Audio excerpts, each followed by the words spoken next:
আমি তো নিজে ছিলাম আল্লামা সাইদের সাথে, 13 বছর জেল খেটেছে, ফাঁসির দড়ি গলায় নিয়েছে, এরপরও বাতিলের কাছে মাথা নত করে নাই। আমি দেখেছি কত অফার তাকে দিয়েছে, আমি শুনেছি। ওখানে নিজে আমি 3টা বছর ছিলাম পাশের জেলে, আমি 4 নাম্বারে, উনি 1 নাম্বারে, পাশাপাশি দেওয়াল আমাদের একেবারে পাশাপাশি ছিল। 10টা মিনিট আমি পেয়েছিলাম একদিন ওনাকে, আমার মাথায় হাত দিয়ে 10 মিনিট কয়েকটা কথা আমাকে জানিয়েছিল মরণের আগে, কিন্তু জানতাম না যে লোকটাকে আপনি মেরে ফেলবেন। যার যে সম্মান মর্যাদা দেওয়া দরকার আল্লাহ ভালো জানে না। ইয়ারফাউল্লাহুল্লাযীনা আমানু মিনকুম ওয়াল্লাযীনা উতুল ইলমা দারাজাত। সূরা মুজাদালার 11 নম্বর আয়াতের মাঝের অংশে আছে আল্লাহ তাআলা বলেন, তোমাদের ভেতরে যারা ঈমান আনে আর যারা ইলম পায়, দিনের পর দিন তাদের মর্যাদা সম্মান আমি আল্লাহ বাড়াতেই থাকি। ইয়ারফা এটা মজারে, বর্তমান ভবিষ্যৎ, প্রেজেন্ট ফিউচার, শুধু এখন বাড়াবে না, দিনের পর দিন তাদের মর্যাদা আল্লাহ বাড়াতেই থাকবে যাদের ঈমান আছে আর যারা ইলম পেয়েছে। প্রশ্ন আসতে পারে, আমাদের তো ঈমান অন্তত আছে, ইলম আমরা কম বেশি যাই পাই, ঈমান আছে না? কথা বলে না কেন?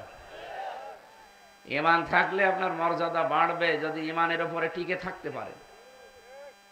ইন্নাল্লাযীনা ক্বালু রাব্বুনাল্লাহু সুম্মা ইসতাকামু তাতানাজ্জালু আলাইহিমুল মালায়েকা। নিশ্চয় যারা বলে যে আমাদের রব আল্লাহ আর এর উপর টিকে থাকে, শুধু বলেই শেষ করে দেবে না, টিকে থাকা লাগবে। সুম্মা ইসতাকামু, ইস্তিকামাত পয়দা করবে, দৃঢ় থাকবে, টিকে থাকবে।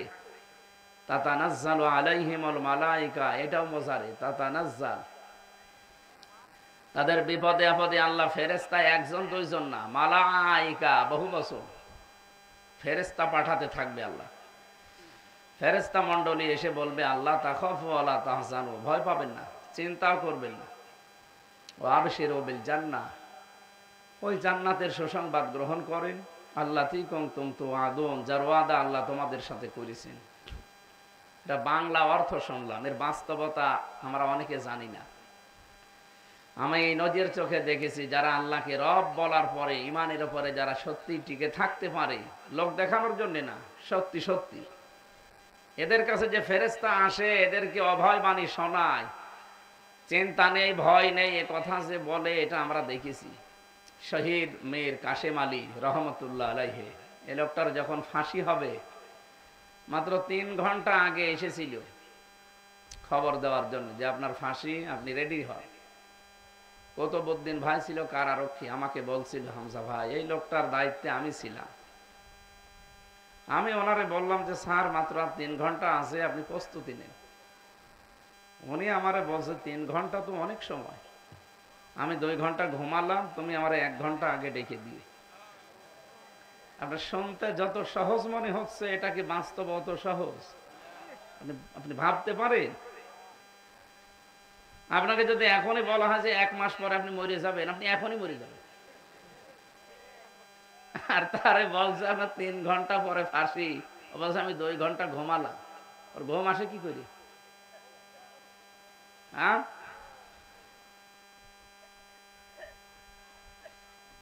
অথচ যদি বাইরে সব ঠিক থাকতো তা তো একটু শান্তিতে মরা যায়। বাইরে তার ছেলেটা ব্যারিস্টার, গুম হয়ে আছে, জানে না বেঁচে আছে না মরে গেছে। তার স্ত্রী অসুস্থ হয়ে বিছানায় পড়ে আছে, তার যে দলীয় লোকজন হাজার হাজার লক্ষ লক্ষ পালিয়ে বেড়াচ্ছে, আরো হাজার হাজার লক্ষ লক্ষ জেলখানায় বন্দী আছে। এরকম কঠিন পরিস্থিতিতে আর 1টা ঘন্টা সময় আছে মাঝে, 2 ঘন্টা ঘুমালে আর কয় ঘন্টা থাকে? এই সময়ে তার ঘুম আসে। আপনি কি এমনি এমনি মনে করছেন তার ঘুম আসে গেল? আমি তো 3 বছর ছিলাম, সবচাইতে বেশি জেলখানায় ঘুমের বড়ি চলে, ঘুম আসতে চাই না। বলেন যে কি কোনো কাজ নেই, কাজ নেই, বসে থাকা। আরে বসে থাকা, আপনি থেকে দেখেন, 24 ঘন্টা আপনারা তালাবদ্ধ করে ফাঁসির কন্ডেম সেলে রেখে দেবে, আপনি এমনি মরে যাবেন। একটা অজানা চিন্তা এসে ঘিরে ধরে। এই জন্য আল্লাহ আল্লাহ তাখাফু ওয়ালা তাহজানু দিয়েছে। ফেরেশতারা এসেই বলবে কোনো ভয় নেই, কোনো চিন্তা নেই। আপনার ছেলের জন্য চিন্তা হয়, আপনার দলীয় লোকজন সব পালিয়ে বেড়াচ্ছে, এদের জন্য আপনার ভয় হয়, চিন্তা হয়, আপনার স্ত্রী অসুস্থ, চিন্তা হচ্ছে, কোনো চিন্তা নেই। আপনি চলে আসেন, ওই যে জান্নাত দেখা যাচ্ছে, আপনি তাড়াতাড়ি আসেন, ওগুলোর সবার দায়িত্ব আল্লাহ নিজে তুলে নিয়েছে। এই কথা যদি ফেরেশতারা তাকে না বলে, আল্লাহর কসম তার এই 2 ঘন্টা ঘুম আসা কখনো সম্ভব না। কারণ আমি নিজে তো প্রমাণ, আপনাদের এটা বোঝানো যাবে না, কারণ যারা জেলে যাননি বুঝবেন না। যদিও আপনাদের এখানেই জেলখানা মনে করেন, 4 দেওয়াল দিয়ে ঘেরা, এটা এত কঠিন জায়গা, এই আটক জীবনে মানুষ থাকতে চায় না। এই জন্য দুনিয়ার জীবনটা মুমিনের জন্য নবীজি জানিয়েছেন, আর দুনিয়া সিজনুল মুমিনি ওয়া জান্নাতুল কাফির, এটা মুমিনের জন্য জেলখানা, আর কাফেরদের জন্য এটা বেহেশতের মতো। কারারক্ষী আমাকে বলছিল কুতুব ভাই যে ওনার ঘুম আসলো কি করে হামজা ভাই, আমি এখনো পর্যন্ত কোল কিনারা পাই না। আমি বললাম আপনি টের পাননি, আমি টের পেয়েছি। সূরা হামিম সাজদার 30 নম্বর আয়াতে আল্লাহ 1500 বছর আগেই তার ঘুমের কারণ জানিয়েছে। আল্লাহকে যারা সত্যি রব বলে টিকে থাকতে পারে, তাদের কাছে যে আল্লাহ ফেরেশতা পাঠায়, এটাই তার প্রমাণ। নাই তো ওর জীবনও ঘুম আসা সম্ভব না। ফেরেশতারা এসে হয়তো কানের কাছে বলেছিল যে মীর কাশেম আলী আপনি চলে আসেন, আপনার ছেলে বউ দলের লোক যা আছে সবার দায়িত্ব আল্লাহ নিজের হাতে তুলে নিয়েছে, আপনি শুধু জান্নাতে যান। এ কথা না বললে আপনাকে আমি 3 ঘন্টা আগে বলবো যে আপনার ফাঁসি, আপনার ঘুম আসে কি করে আমি দেখবো, ঘুমান। জীবনও আপনার ঘুম আসবে না যদি ঘুমের বড়ি না খান। উনি বলছে আমি দেখলাম ঠিক লোকটা ঘুমিয়ে গেল, 2 ঘন্টা পরে আমি ডাকলাম, উনি ঘুম থেকে উঠে গোসল করে ওযু করে নতুন জামা আর কাপড় 2 পরে আমারে বলছে সময় তো হয়ে গেছে, চলেন যাই। মনে হচ্ছে শ্বশুর বাড়ি যাচ্ছে। ইয়ার কি মনে করেন আপনি? আর কত মানুষ আছে এই দেশে উটকা ফুটকা মৌলবী, এরা আকীদার প্রশ্ন তোলে। আপনার আকীদা কত ভালো, একটু দড়িটা এই জায়গায় লাগাই তো দেখি। তারা এই জায়গায় দড়ি ঝুলতেছে, খালি উল্টা পাল্টা দোষ দেন মানুষের উপরে। নিজের পেছনে এরকম হাজার হাজার দোষ রয়েছে, সেগুলো তো দেখতে পান না। নিজের চিন্তা করেন, কার পেছনে লেগে কোনো লাভ নেই। আল্লাহ যদি কাউকে কবুল করেন, কারো সম্মান বাড়াতে চান, সাধারণভাবে যদি মরণ না দিয়ে শাহাদতের মরণ দিতে চান, 2টা জিনিস দেখেন। এই যে রকম রেজা সাহেব এখন যদি মরে যায়, ইমান নিয়ে যদি মরে, কবরে দিয়ে দেবেন, ঘুমিয়ে পড়বে, এই শেষ, এর আগে পরে আর কিছু নেই। কিন্তু কোন মানুষ যদি শাহাদতের মরণ পায়, ওই লোকটা কবরে দেওয়ার পরে ঘুমাবে না। ওয়ালা ইয়াহসাবান্নাল্লাযীনা কাফারু ওয়ালা তাহসাবান্নাল্লাযীনা কুতিলু ফি সাবিলিল্লাহি আমওয়াতা বাল আহয়াউন ইনদা রাব্বিহিম ইরযাকুন। সূরা আলে ইমরান 4 নম্বর পারার 11 নম্বর পৃষ্ঠার 9 নম্বর লাইনের 169 নম্বর আয়াতে আছে। তাফসিরে ফি জিলালিল কোরআন থেকে বলছি, আল্লাহ পাক বলেন, হে নবী আপনি কি ধারণা করেন যারা আমি আল্লাহর রাস্তায় জীবন দেয় এরা মরে গেছে? না, এ ধারণাও করবেন না, মুখে তো বলবেন না। ওয়ালা তাকুলু লিমান ইউকতালু ফি সাবিলিল্লাহি আমওয়াত, মুখে বলাও জায়েজ নেই যে যারা জীবন দিয়েছে আল্লাহর জন্য এরা মরে গেছে, এটা বলাও জায়েজ নেই, ধারণা করাও জায়েজ নেই। কথা বোঝেন? মুখে বলতে পারবেন না, ধারণাও করতে পারবেন না। আলেম যারা আছেন তাদেরকে বলছে, আপনি কোনোদিন ভেবেছেন এভাবে যে মুখে বলাও জায়েজ নেই? সূরা বাকারার 153-54 নম্বর আয়াতে আছে, ওয়ালা তাকুলু লিমান ইউকতালু ফি সাবিলিল্লাহি আমওয়াত বাল আহয়াউ ওয়ালাকিন লা তাশউরুন। কখনো এই কথা বলবা না যারা শহীদ হয়েছে এরা মরে গেছে, না, এ কথা বলা জায়েজ নেই। বৈষম্য বিরোধী ছাত্র আন্দোলনে যারা জীবন দিয়েছে এরা কিন্তু জালেমের বিরুদ্ধে জীবন দিয়েছে। কেউ যদি দেওয়াল চাপা পড়ে মরে, নবীজি জানিয়েছেন এ শহীদ হয়, আপনি বলতে পারবেন না এ শহীদ হয় না, বলতে পারবেন না। আপনাকে বলা লাগবে যে শাহাদতের মরণ সে পেয়েছে যদি তার ঈমান থাকে। কারণ দেওয়াল চাপা পড়ে মরলে, পানিতে ডুবে মরলে, অ্যাক্সিডেন্ট করে মরলে, সাপে কেটে মরলে এরা শহীদ হয়, নবীজি জানিয়েছেন। এই কথা বলছেন না কেন? জালেমের সামনে যারা নিজের জীবনটা দিয়ে দিল, আপনাকে ভাবতে পারেন অত সহজ? আবু সাইদ আপনার মতো মানুষ, মুগ্ধ আপনার মতোই মানুষ, তার জীবনের উপরে মায়া নেই? আপনার মায়া আছে, জীবনের উপরে তার মায়া নেই। সেভাবে বুকটা পেতে দিল, এমনি দেয়নি, জর্জরিত হয়ে গেছে। 15.5 বছরের জীবনটা একেবারে জাহান্নাম বানিয়ে ফেলেছে। তাদের বিচারপতি বলেছে যে বাংলাদেশটা আপনারা জাহান্নাম বানিয়ে ফেলেছেন, আমার কোনো অধিকার নেই, আমি কথাও বলতে পারি না, আমি শ্বাস নেব মন ভরে তাও নিতে পারি না, এরকম কঠিন জনসা বিক্ষুব্ধ ঝনসা বিক্ষুব্ধ এই পৃথিবী বানিয়ে ফেলেছিলেন আপনি। এই কঠিন পরিস্থিতি থেকে জালেমের বিরুদ্ধে জীবনটা দিয়ে গেল, সব চাইতে মূল্যবান তার কাছে। আর অনেক শয়তান এখন বলছে না ও শহীদ হয়নি, ও নিজে নিজে মরেছে। ওর দাঁত মুখ খুলে ফেলা দরকার। শয়তান শহীদকে আর কি মারা জিনিস? মুখে বলা জায়েজ নেই যে শাহাদাত যারা বরণ করে মরে গেছে, না বলতে পারবেন না আপনি, তারা জীবিত, আপনি টের পাচ্ছেন না তাই। আর দ্বিতীয় আয়াত হচ্ছে আপনি ধারণাও করবেন না। মানুষের মুখে বলার পরে যেহেতু অন্তর একটা ধারণা আসতে পারে, এজন্য ধারণা করাও নিষেধ। আমি আয়াতগুলো বানাচ্ছি, কোন তাফসীর নিয়ে এসে পড়বেন পড়েন। যেই মানুষগুলো সত্যি শাহাদাতের মরণ পেয়েছে, বলা তো যাবেই না, ধারণাও করা যাবে না যে মরে গেছে। বালা হায়াউন ইনদা রাব্বিহিম ইরসাকুন, তারা জীবিত এবং খাবার খায়। সুবহানাল্লাহ বলতে পারেন না? এই মানুষ মারা গেলে ঘুমিয়ে থাকলে খাবার খাওয়া লাগে না? আপনি একজন ঘুমিয়ে গেছে, ওর খাবার দেওয়া লাগবে? জেগে থাকলে খাবার খাওয়া লাগে। আল্লাহর শব্দ দেখেছেন না, বালা হায়াউন, তারা জীবিত, ইনদা রাব্বিহিম ইরসাকুন, তাদের রবের কাছে তারা রিজিক পাচ্ছে, আল্লাহ নিজে তাদেরকে খাওয়ায়। সুবহানাল্লাহ বলতে পারেন না? এই যে যাকে তাকে আল্লাহ এই মরণটা দেবে, জীবনও না। আল্লাহ রাব্বুল আলামিন বলেন ওয়ালিয়া'লামাল্লাহুল্লাযীনা আমানু ওয়া ইয়াত্তাখিযা মিনকুম শুহাদা আল্লাহু লা ইউহিব্বুজ জালিমিন। সূরা আলে ইমরান 140 নম্বর আয়াত, 4 নম্বর পারা, 6 নম্বর পৃষ্ঠার 15 নম্বর লাইনে আছে। রাব্বুল আলামিন জানিয়েছেন সাবধান, ওয়ালিয়া'লামাল্লাহুল্লাযীনা, বা জেনে রাখো, দুইটা অর্থই হয়। জেনে রাখো তোমাদের ভেতরে যাদের ঈমান আর যাদের কাজকর্ম আল্লাহর কাছে পছন্দ হয়, এই মানুষগুলো আল্লাহ শাহাদাতের মরণ দিয়ে ধন্য করে। তাদেরকে এমনি এমনি মরণ দেয় না, তাদের শাহাদাতের মরণ দেয়। তাদেরকে শহীদ হিসাবে আল্লাহ গ্রহণ করতে চান, কারণ শহীদ হলেও মরে না, ও জিন্দা কিয়ামত পর্যন্ত খেতেই থাকবে। শহীদ আবু সাইদ হয়তো দুনিয়ায় গরিব মানুষের ছেলে, খাবার তেমন পায়নি, কিয়ামত পর্যন্ত আল্লাহ এখন নিজে তাকে জান্নাতের খাবার খাওয়াবেন।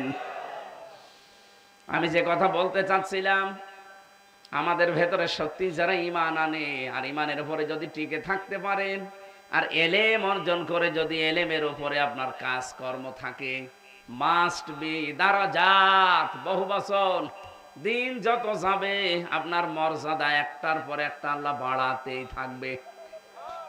আপনি দেখেন এই বাংলাদেশে অনেক আলেম আছে, তাদের দিনের উপরে জ্ঞানের উপরে আমল নেই, এই জন্য তাদের মর্যাদাও মানুষ দেয় না। আমি নিজে বলছি আপনাকে, ফরিদউদ্দিন মাসুদ আপনাদের এই জেলার মানুষ না? ওই লোকটাকে এখন নিয়ে আসেন, কুকুরকে দেখলে মানুষ যেমন ঘৃণা করে, ওকে দেখলে ঘৃণা করবে। কেন বলছি?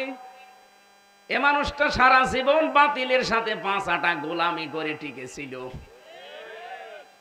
আপনার এলেম অনুযায়ী, জ্ঞান অনুযায়ী আমল হলে আপনি বাতিলের সাথে আতাত করেন কোন কারণে?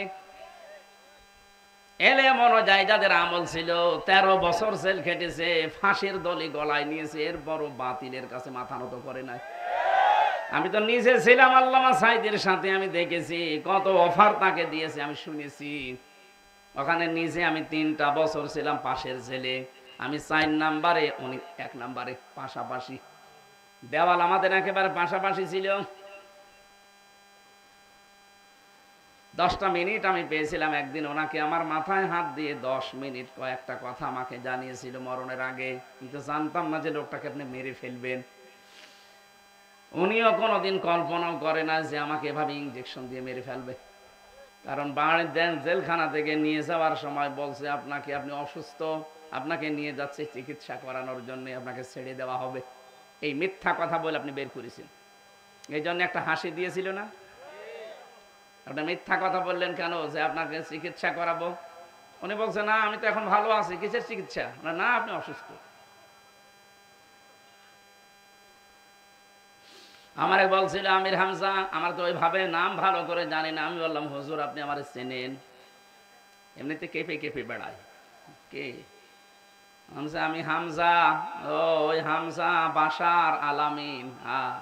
এবার মনে পড়িস। বাশার ভাইয়ের নাম ডক্টর আবুল কালাম আজাদ বাশার, মাওলানা আব্দুল্লাহ আলামিন, তারেক মানোয়ার, এদের নাম ওই যে মাওলানা মাসুদ সাইদি, শামীম সাইদি যে বলে, জেলখানায় বলতো যে এরা এখন ওয়াজের মাহফিলে, তাফসির মাহফিলে কথা বলে, ওই তখন ওনার নামটা মনে পড়ে। ও হামজা, বাড়ি কুষ্টিয়া। আমার জিজ্ঞাসা করছে আমার আব্দুল ওয়াহিদ ভাই কেমন আছে? আমি বললাম না উনি মারা গেছে। উনি জামাত ইসলামের এমপি ছিলেন সদরে, মিরপুরের। মারা গেছে। জানেই না যে বাইরে কারা মারা যাচ্ছে, কারা জীবিত আছে, অনেক জানেই না। এরকম কঠিন পরিস্থিতিতে জীবনটা পার করে দিল। এরপরও যদি বলতো যে আমি শুধু একামতে দিনের এই আন্দোলন ছেড়ে দিয়ে আমি নিজে একটা পীর হয়ে গেলাম, এখন থেকে আমি মুরিদ বানাবো, কালকে ওনার জন্য একটা দরবার বানিয়ে দিত জালেমরা। টের পান? এই অফারও দিয়েছিল যে আপনি শুধু বাড়িতে থাকবেন আর মুরিদ বানাবেন। না, আমি বুঝে শুনি একামতে দিনের এই পথে এসেছি। জীবন যতদিন আছে দিন কায়েমের পথে আমি অটল থাকতে চাই। ইন্নাল্লাযীনা ক্বালু রাব্বুনাল্লাহ সুম্মা ইসতাকামু। আমি ইস্তেকামাত পয়দা করে থাকতে চাই, আল্লাহ যদি আমাকে তৌফিক দেয়। জ্ঞানের উপরে আমল করেছে, দেখেন তামাম দুনিয়া এখন তার জন্য দোয়া করে। উনি জীবিত থাকতে যে দোয়া পেতেন, মরে গেলে আরো বেশি পাচ্ছে। আর জালেমের সাথে যাদের আতাত ছিল, এই যে জাতীয় মসজিদের ইমাম সাবেকটা, জুতা পিটা খেয়েছে। পরের দিন আবার স্ট্যাটাস দিয়েছে যে জনগণ আমাকে জুতা মেরেছে কিন্তু আমার গায়ে লাগেনি। শয়তান! মানুষের সম্মান আর আছে? জ্ঞান অনুযায়ী আমল না করলে আল্লাহ তাকে যেভাবে অপমান করে, তার বাস্তব প্রমাণে বিচারপতি কালামানিক কলার পাতায় শুয়েছে, গলায় গামছা দিয়ে টানতে টানতে নিয়ে আসছিল না? গলায় গামছা দেয় কাঁদে চোর যারা। এক কথা বলেন না কেন? ওদের সারা জীবন বিচার চুরি করেছে, ন্যায় বিচার না করে অন্যায় বিচার করেছে। বলছে আল্লামা সাইদিকে আমি ফাঁসি দিতে পারিনি, আমার জীবনের সবচাইতে বড় আফসোস। এমন অপমান আল্লাহ করেছে, কলার পাতা শুয়ে শুধু শেষ না, গামছা দিয়ে টেনে এনেছে, আবার বিচি উড়িয়ে গেছে। হ্যাঁ, আপনি যে দেখেন বিচি উড়িয়ে গেছে। আমি কয়েকদিন আগে ছিলাম টাঙ্গাইলে, ওখানে যে কারারক্ষী আছে উনি ওই সময় আমার দায়িত্বে ছিল, এখন বদলি হয়ে গেছে। আমার বলছে হুজুর এখন আমার ওই শয়তানে আমার দায়িত্বে আছে। ওই আপনি যেই রুমে ছিলেন ওর পাশের রুমে ওরা আমার রেখে দিয়েছে, মাঝে মাঝে যায়, পড়ে আছে, সবসময় পড়ে থাকে। সুপ্রিম কোর্টের একজন বিচারপতি, আর সেই শয়তান সারাটা জীবন অবিচার করেছে। আল্লাহ এখন অবিচার করছে?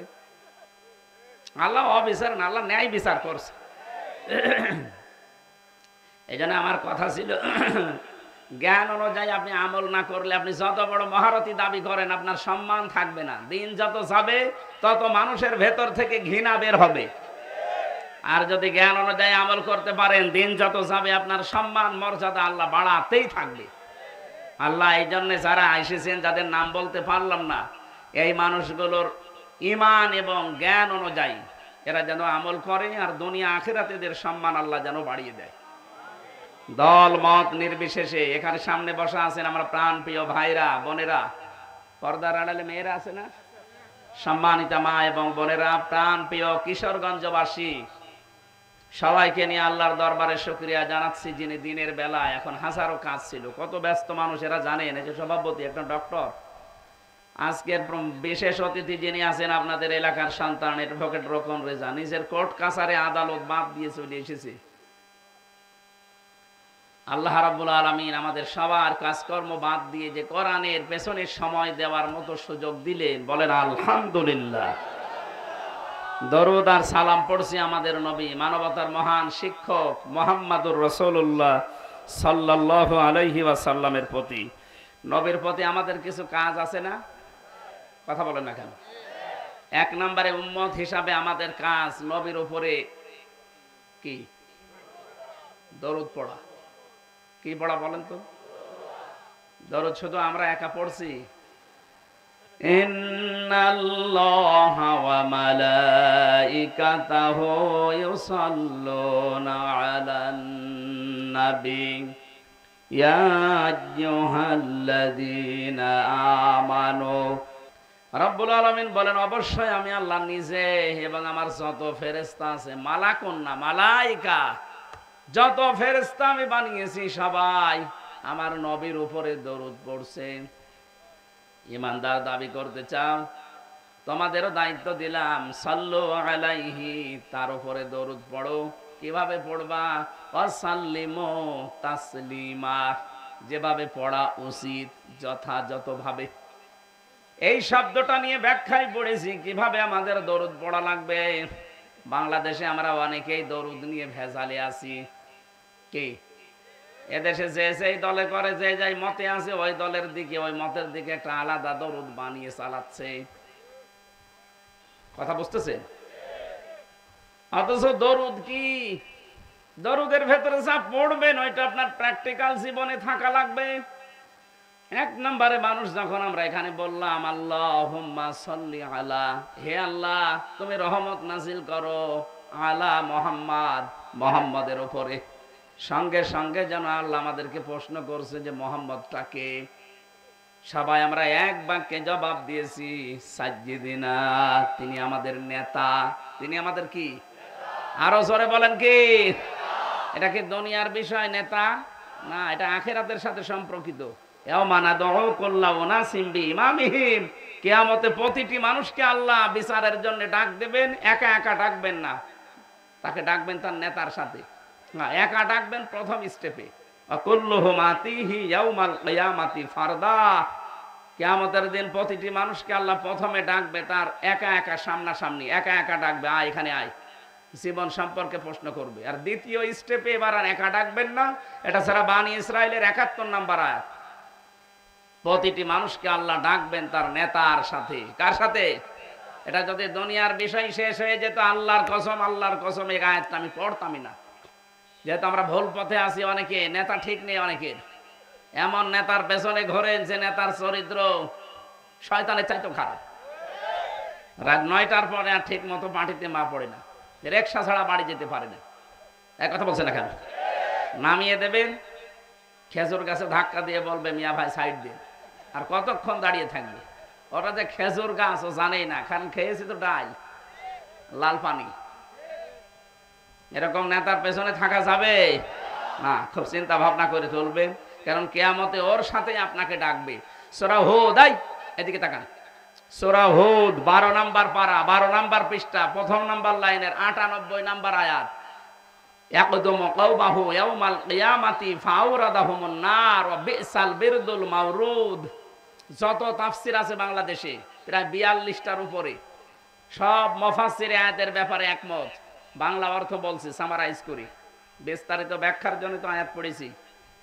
এক কথায় বলছি, এক কথায় জবাব নেই, এরকম বাক্য নেই, এক কথায় জবাব দেয়। এক কথায় জবাব হচ্ছে, যেই দলের নেতা জাহান্নামে যাবে, ওই দলের কর্মী যত আছে সব তার সাথে জাহান্নামে যাবে। বলেন কোন হুজুর নিয়ে এসে বলবেন এই আয়াতটা ভুল? প্রমাণ করেন, এবার পড়েন। ইয়াউমান ইয়াকদুমু কওমাহু ইয়াউমাল কিয়ামাতি ফাআওরাদাহুমুন নার। এটা যদিও ফেরাউন সম্পর্কে নাযিল হওয়া, তো মুফাসসিরিন ইকরাম কিয়ামত পর্যন্ত এই আয়াত থাকবে এই জন্য ব্যাখ্যা দিয়েছেন। না থাকবে না? থাকবে না কিয়ামত পর্যন্ত? এই জন্য কিয়ামত পর্যন্ত যেই দলের নেতা জাহান্নামে যাবে, ওই দলের যত কর্মী সব তার সাথে জাহান্নামে যাবে। আপনি এখন বলেন এই নেতা কি দুনিয়ার বিষয়? এই জন্যই তো দরুদের দ্বিতীয় শব্দেই বলা হচ্ছে যে মুহাম্মদ সাজ্জিদিনা, উনি সাধারণ মানুষ না, উনি আমাদের নেতা। উনি কি? এরপরের শব্দ তো আরো কঠিন। দ্বিতীয় নম্বরে বলা হয় মাওলানা, তিনি আমাদের মাওলানা। মাওলানা মানে আমির হামজা কি? অভিভাবক। পথ প্রদর্শক, গাইডলাইন যিনি দেন, আরবিতে তাকে মাওলানা বলে। এই যে আমি গাইডলাইন দিচ্ছি, এই কারণে আপনারা মাওলানা বলেন। আর নবী মুহাম্মদুর রাসূলুল্লাহ আমাদের সর্বোত্তম গাইডদাতা। ওনার গাইড মতোই আমরা চলি। এই কথা বলেন না কেন? ওনার গাইড বাদ দিয়ে অন্য কারো গাইডে চলবেন, আপনি চিরস্থায়ী জাহান্নামে। আমার এ পর্যন্ত কথা বুঝেছেন কিনা বলেন? তাহলে নেতার এই বিষয় কি দুনিয়ার বিষয়? দরুদ পড়া লাগবে কি করে আপনি বুঝতে পেরেছেন? সাইয়্যিদিনা ঠিক করবেন, মাওলানা ঠিক করবেন, এরপরে আপনার দরুদ কবুল হবে। এটা আমাদের দায়িত্ব, নবীর উপরে প্রধান দায়িত্ব।